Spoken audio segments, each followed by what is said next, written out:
आपके सामने situation Pakistan India की इस वक्त जो चल रही है और लेटेस्ट हमें ये जो पता चला है कि बॉर्डर पे जो कशीदगी है, इसके साथ साथ इंडिया कोशिश कर रहा है कि पाकिस्तान को आईएमएफ और फेटफ की ग्रे लिस्ट में भी डलवाया जाए। आईएमएफ के साथ हमारा मुआहदा जो है उस पर कोई रुकावट पैदा की जाए। लेकिन जो सवाल है और जो हमारी आज की टॉप स्टोरी भी है कि एटमी हथियार सबसे मौसर जंगी दिफा साबित हुआ है मौजूदा सूरत हाल में।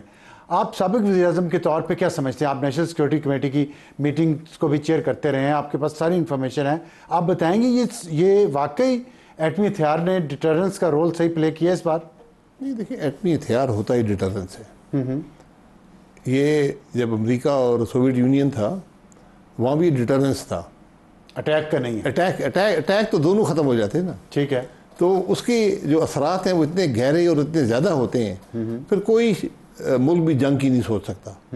और अगर जंग हो भी तो वो लिमिट हो जाती है एक हद तक। ठीक, यानी वो जंग बढ़ नहीं पाती। 2019 में हुई थी। नहीं, वो तो हाँ, मसलन वो आगे नहीं बढ़ी। वो उनका एक त्यारा गिर गया, बात खत्म हो गई, तो उससे आगे नहीं बढ़ती। ये उसका एक फायदा अभी होता जो सिचुएशन पहलगाम के बाद हुई है और जिस तरह इंडियन मीडिया ने और इंडिया की ख़ास तौर पे बीजेपी ने, सियासी जमातों ने इसको जिस तरह उठाया है, लग रहा था कि जंग हो जाएगी, पाकिस्तान पे हमला हो जाएगा। तो ये वॉर हिस्ट्री है जो क्रिएट किया गया, इसके पीछे क्या मकासद हो सकते हैं मोदी के या बीजेपी के? ये उसकी इंटरनल पॉलिटिक्स है। तो बीजेपी और मोदी साहब इस वक्त कमज़ोर हैं। अच्छा, पॉलिटिकली कमज़ोर हैं। जो रिज़ल्ट्स आ रहे हैं, जो सब कुछ है, पिछले इलेक्शन का रिज़ल्ट आप देख लें, जहाँ वो पता नहीं 70% की बात कर रहे थे, रिज़ल्ट्स नहीं आए थे और वक्त के साथ कमज़ोर होते जा रहे हैं।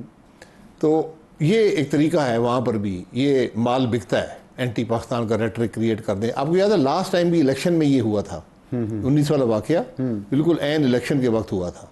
हालांकि उसके नेगेटिव फॉल आउट भी हुआ, लेकिन फिर भी उसके जो पॉजिटिव फॉल आउट था उनके लिए एंटी पाकिस्तान नैरेटिव का कि वो बिक गया वहाँ पर। मोदी साहब काफ़ी नहीं, लेकिन इस वक्त जो उन्होंने किया है, एक जिस तरह उन्होंने इसको प्रोवोक किया है अपने अवाम को भी और उनको जंगी जुनून में मुब्तला कर दिया है, और अगर जंग नहीं हो पा रही और इंडिया जो कहते हैं वो नहीं कर पा रहा, तो उससे उनका नेगेटिव फॉल आउट तो होगा पॉलिटिकली। खासतौर पे कांग्रेस भी उन पर बहुत तनकीद कर रही है और सियासी जमातें भी तनकीद कर रही हैं। मुसलमानों के खिलाफ जो नफरत पैदा हो गई है वहाँ पे मजीद, तो इससे तो ये इनके खिलाफ जाएगा, ये इन्होंने जो ड्रामा क्रिएट किया था। देखिए, वो तो असर हुआ है ना। उनका जो स्ट्रेटजी होगी यही होगी कि इससे हम कुछ हासिल कर लेंगे। उनको एक वहाँ पर एक टेररिज्म का वाक़या हुआ जिसकी कोई शख्स भी सपोर्ट नहीं कर सकता, उसको इस्तेमाल करके पाकिस्तान के ख़िलाफ़ ये सारा मामला शुरू कर दिया। और एक तो ये मुफाद के वोट में कुछ फ़ायदा मिल जाएगा, साथ साथ जो पानी का मायदा था उसको सस्पेंड कर दिया, इसको एक कॉज बनाकर। उससे शायद ये वहाँ समझा जाता है कि बहुत बड़ी एक कामयाबी है, बड़ा एक टफ स्टांस लिया है मोदी गवर्नमेंट ने। तो ये सब इंटरनल पॉलिटिक्स है। हक़ाइक़ सारा पाकिस्तान भी जानता है, इंडिया भी जानता है, दुनिया भी जानती है हक़ाइक़ क्या है। तो जो इंटरनल पॉलिटिक्स है, आपके ख्याल में मोदी की ये स्ट्रेटजी नाकाम हो गई है? ये तो वक्त बताएगा। अभी भी आप समझते हैं कि कुछ चांसेस हैं? नहीं, वो देखिए, इंटरनल इफेक्ट्स और होते हैं, जो हम देख रहे होते हैं वो और होते हैं। मैंने कहा था 19 में उनका तैयारा गिर गया, एक बड़ी सुबकी हुई, वो उनका मंसूबा नाकाम हो गया, लेकिन वो पोलिंग स्टेशन पे फ़ायदा मिल गया। अभी आपके ख्याल में क्या होगा? क्योंकि अभी तो तैयारा तक बात नौबत भी नहीं आई, तो लग रहा है कि शायद ना आए। हो सकता है आ जाए, हो सकता है ना आए, लेकिन एक अनसर्टेनिटी तो है ना। और जितना टाइम गुजरेगा मोदी की पोजीशन कमज़ोर होती जाएगी। देखिए, ये जो हमले का रिस्क है, चाहे वो फ़ज़ाई हो या ज़मीनी, जो 2-4 जगह हैं जहाँ पर हो सकता है, वहाँ पर बहुत रिस्की हो गया है मेरे ख्याल में उनके लिए, क्योंकि हम उसका बिल्कुल एक मौसर जवाब दे सकते हैं। उनके लिए रिस्की ज़्यादा क्यों हो गया? अब फेलियर का चांस बढ़ गया। कुछ करेंगे कैसे? फेलियर के चांस उनका कैसे बढ़ गया? हमारी तैयारी की वजह से तैयारी होगी ना, हमें टाइम मिल गया। जब आपको टाइम मिल गया, जब आपको एक ख़तरा आपने एब्जॉर्ब कर लिया और आपने अपना तैयारी कर ली। नहीं, एक फ़र्क है 2019 में और अब में। आप ये कह, उस वक्त भी 10 दिन बाद उन्होंने हमला किया था, आज भी अभी भी 11 या 12 दिन हुए हैं। नहीं, उस वक्त हमले की तवक्को नहीं थी। अब तो वहाँ पर अच्छा, पूरा हमले की तवक्को नहीं थी। नहीं, हिस्टेरिया डेवलप किया गया ना उस वक्त, पूरा हिस्टेरिया डेवलप किया गया उस वक्त। लेकिन हमले की तवक्को नहीं हुआ, लेकिन कोई तवक्को नहीं थी। और हमला भी जो उसमें हुआ उसकी कम से कम तवक्को नहीं थी। कि एक जहाज़ जिसको नज़र आ रहा है कि आगे जहाज़ हैं, अगले ने तैयारी की हुई है, तो वही कैफियत इस दफ़ा भी होगी। और अब हमारी जो कैपेबिलिटी है शायद उस पहले से उनकी भी थोड़ी बढ़ गई है, हमारी भी बढ़ गई है। हमारी किस तरह बढ़ गई? वो JC-10 की वजह से? नहीं वो अच्छा चलें आप मैं मेरे मुंह से मुनासिब नहीं। अच्छा चले फिर वो कल वो वहाँ चल रहा होगा कि पाकिस्तान के वज़ीर-ए-आज़म साहब का वज़ीर-ए-आज़म ने ये बात कर दी। नहीं, थोड़ा सा तो कौम को तो बताया ना। नहीं, मैंने कह दिया, नहीं कौम को पता है, वो जिनका काम है बता चुके हैं। आप कह रहे हैं कि हमारी इस वक्त कैपेबिलिटी पहले से बढ़ गई है? जी, पहले से हर मामले में। मतलब 19 से हमारे पास आज कैपेबिलिटी ज़्यादा है, उनके पास भी बड़ी है, कोई शुबा नहीं है, लेकिन हमारे पास कैपेबिलिटी। और इंडिया को पता है ये बात? जी बिल्कुल, वो सब जानते हैं, हम भी जानते हैं उनको। अच्छा, इसमें अगर आप 2019 और अब कंपेयर आपने अभी किया है, तो ये बताइएगा कि इस दफ़ा पाकिस्तान ने जिस तरह रिस्पॉन्ड किया है, मीडिया फ्रंट पे हो या डिजिटल मीडिया हो या वैसे जो वॉर प्रिपरेशंस हैं, और जिस तरीके से पाकिस्तान ने इंटरनेशनल कम्युनिटी को इन्वॉल्व किया है, इन्फॉर्म किया है, आप मुतमईन हैं इस सारी स्ट्रेटजी से जो पाकिस्तान की है, या आप समझते हैं इसमें मज़ीद बेहतरी की गुंजाइश थी? देखिए, जो भी पाकिस्तान करता है इस मामले में सबको सपोर्ट करना पड़ेगा। 2019 में इवेंट के बाद हुआ था, ठीक है, जब वो जहाज़ गिर गया था तो ये खतरा था कि कोई मिसाइल अटैक पाकिस्तान के एयर बेसिस। नहीं, जहाज़ से पहले उन्होंने बालाकोट पे हमला किया था ना। जी, वही था, अगले दिन जहाज़ हमला था, हमने उसका जवाब दिया। उसके बाद इवेंट के बाद खतरा पैदा हुआ था। ठीक है, बालाकोट से नहीं हुआ या हमारे जवाब से नहीं हुआ, जब उन्होंने ये सब कुछ, जब जहाज़ गिर गया उसके बाद, जब अभिनंदन को पकड़ लिया, तो हमने उस इवेंट को मैनेज किया। अच्छा, यहाँ पर हिंदुस्तान ने एक इल्ज़ाम लगा दिए, सस्पेंड कर दी ट्रीटी, हमने उसको मैनेज किया। ठीक है, तो उसको, इसकी मैनेजमेंट और किस्म की है, वो एक टोटली मिलिट्री मैनेजमेंट थी। इस तरह इसकी मैनेजमेंट जो है वो ठीक जा रही है आपके ख्याल में, या इसमें बेहतरी? आपको देखें, आपको एग्रेसिवली ये करना चाहिए, लेकिन आपको एक एग्रेसिव डिप्लोमेसी, और आप अपना केस लेकर सारे फोरम्स पे जाएं जो पानी की सस्पेंशन का है। ये ह्यूमन राइट्स का इशू है। पानी किसी मुल्क को इख्तियार नहीं है, और ये 60 साल पुराना अकॉर्ड है जिसमें मेरा नहीं ख्याल कि कोई बड़ी सीरियस वायलेशन कभी हुई है। तो उसको आपने वहाँ पर लेकर जाना है, उसको एग्रेसिवली परसू करना है। दूसरा, जिस बात की सबसे बड़ी ज़रूरत होती है, आपका दुश्मन आप पर उस वक्त हमलावर होगा जो आपके अंदर कमज़ोरी देखता है। हमें अपने घर को दुरुस्त करना है। आज हमारे मुल्क की सबसे बड़ी ज़रूरत ये है, ये मामला हो या ना हो, अगर आपने मुल्क को मजबूत करना है, अपने जो डिफरेंसेस हैं, जो इंतशार है, जो निफाक मुल्क में है, इसको ख़त्म करें। अच्छा, इंडस वाटर ट्रीटी की आपने बात की है, तो अभी तक उन्होंने सिर्फ अनाउंसमेंट किया है कि हमने इसको हेल्ड इन अबेंस किया है। नहीं, उन्होंने हेल्ड इन अबेंस कर दिया है, ठीक है, आज वो इफेक्टिव नहीं है। ठीक है, इफेक्टिव नहीं है, तो अभी उन्होंने प्रैक्टिकली तो कुछ नहीं किया ना। तो क्या हम इस बुनियाद पे, जब उन्होंने सिर्फ अनाउंसमेंट की है और इन राइटिंग इन्फॉर्म नहीं किया पाकिस्तान की हाई कमीशन को या पाकिस्तान की हुकूमत को, तो हम इन राइटिंग कर दी? नहीं, हाई कमीशन को तो नहीं किया था, जब हाई कमीशन ने खत जारी कर दिया। अच्छा, तो अब हम उनके खिलाफ हर प्लेटफॉर्म पे जा सकते हैं। बिल्कुल, लीगल ग्राउंड बन गई। आपको जाना चाहिए, आपको जाना चाहिए। ठीक, तो हम गए हैं, कुछ फोरम पे गए होंगे, मुझे नहीं पता एग्जैक्टली कहाँ गए, लेकिन उनको एग्रेसिवली परसू करना चाहिए।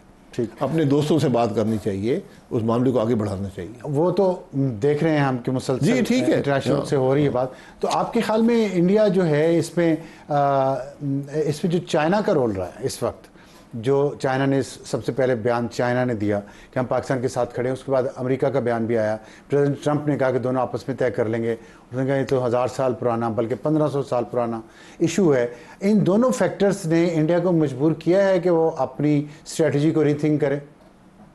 ये मुमकिन है कि जब उन्होंने देखा कि उनको वो पजीराई नहीं मिली जो उनको तवक्को थी, उन्होंने बड़ा सीरियस इल्ज़ाम लगाया कि देखें, एक दूसरे मुल्क ने आकर हमारे मुल्क में 28 हमारे शहरी मार दिए।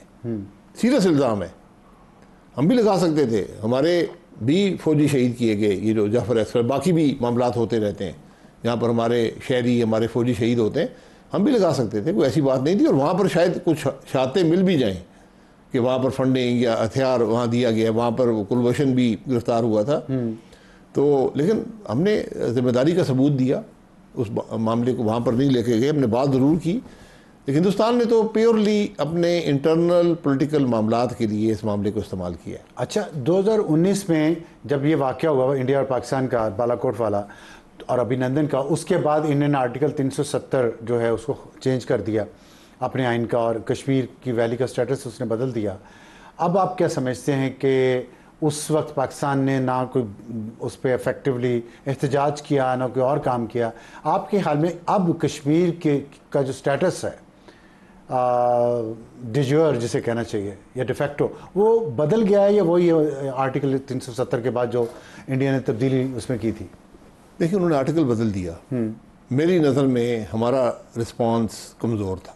ठीक, हमें उस वक्त वही करना चाहिए था, उससे भी आगे जाना चाहिए था जो इंडिया ने आज किया है। इंडिया ने बिला जवाज़ बगैर सबूत के उन्होंने ये इक़दाम उठाए हैं। आपके सफारतकार निकाल दिए, माहिदा सस्पेंड कर दिया और दुनिया के सामने केस चलाना, अपना केस पेश करना शुरू कर दिया।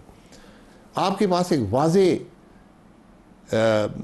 वायलेशन थी यूएन की रेजोल्यूशंस की, और जो सारा मामलात कश्मीर के अभी तक हैं दुनिया के सामने, उनकी वाज़े वायलेशन थी, उसमें कोई दो राय थी नहीं। ठीक है, हमें अपना बॉर्डर सील कर देना चाहिए था, तमाम सफारतकार वापस बुला लेते। ये मेरी राय है, ठीक है, आप इख्तलाफ कर सकते हैं। तमाम सफारतकार वहाँ एम्बेसी बंद कर देते, फिर दुनिया नोटिस लेती कि जब दो एटमी ताकतें जो आपस में जंग लड़ चुकी हैं, एक नहीं कई, उनके मामलात जो हैं इस हद तक कशीदा हो जाएं कि वो सफारतकार भी बुला लें, उनका आपस में बातचीत ख़त्म हो जाए, फिर दुनिया नोटिस लेती, फिर दुनिया पूछती कि भाई हिंदुस्तान क्या कर रहा है।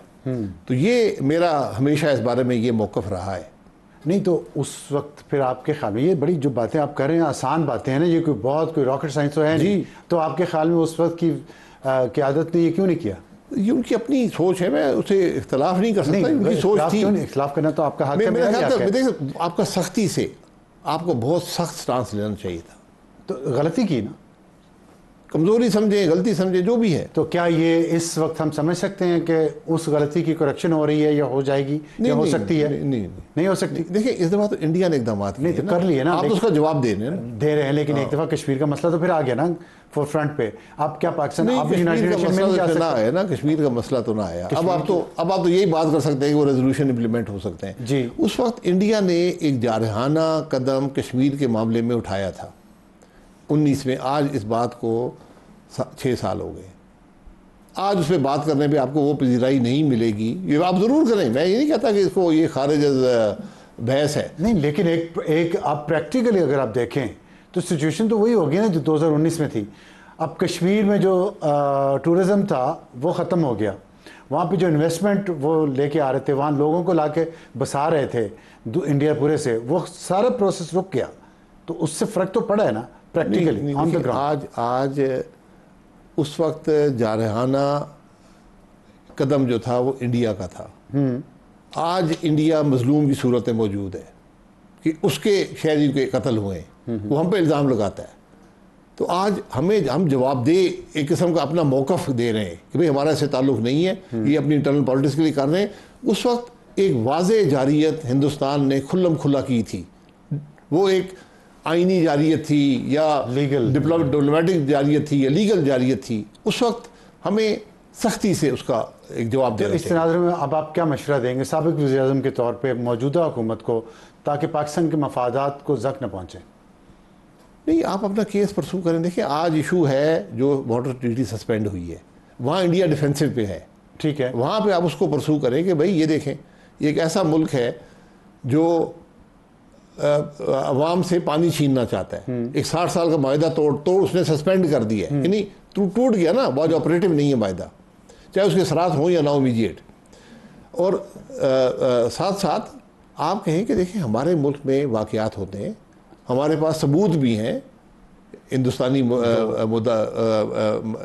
के मुलव्वस होने के, उसके बावजूद हमने कभी इस किस्म की बात नहीं की। हिंदुस्तान कोई सबूत नहीं है, कोई जवाज़ नहीं है, और उन्होंने ये एक बड़े सीरियस इक़दाम। दो चीज़ आपने बताई, कश्मीर के इशू पे भी फोकस करना चाहिए कि नहीं? नहीं, वो तो हमेशा करना चाहिए, वो करना चाहिए। वो आपको अपना जो डिप्लोमेटिक स्टांस है वो आप हर जगह उसको फैलाते हैं, उस पर बात करते हैं, लेकिन वो आपको उसको उस बरकरार रहना पड़ेगा आपको। बहुत शुक्रिया शाहिद खाकान अब्बासी साहब, साबिक़ वज़ीर-ए-आज़म पाकिस्तान, हमसे बात करने का। और वक्त हुआ हमारे आज के टेल एंडर का। टेल एंडर ये है कि पाकिस्तान ने आज से तकरीबन 30 साल पहले जब मोटरवे बनाई थी तो उस वक्त ज़ाहिर है पाकिस्तान ने भारत को हमेशा अपना दुश्मन समझा और भारत ने पाकिस्तान को अपना दुश्मन समझा।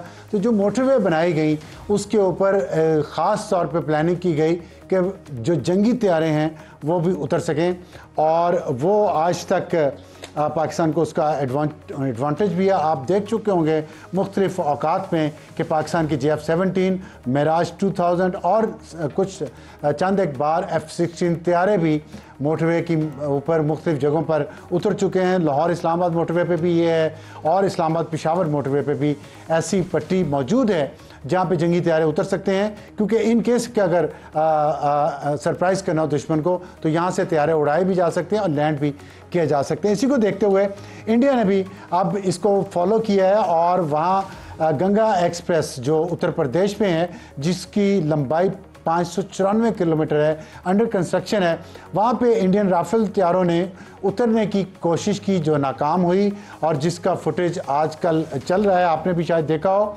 और उसमें 3.5 किलोमीटर तवील पट्टी रखी गई थी जिसके के बारे में ये दावा किया गया था कि दिन और रात को यहाँ पे तैयारे उतर सकेंगे, लेकिन जब उन्होंने ट्राई की तो वो उतर नहीं पाए। तो बताना सिर्फ ये था कि पाकिस्तान की तैयारी इस मामले में इंडिया के साथ हर लिहाज से मुकम्मल लग रही है। अल्लाह करे कि ये अगर ऐसा वक्त ना आए, लेकिन अगर ऐसा वक्त आए तो ऐसे ही साबित भी हो।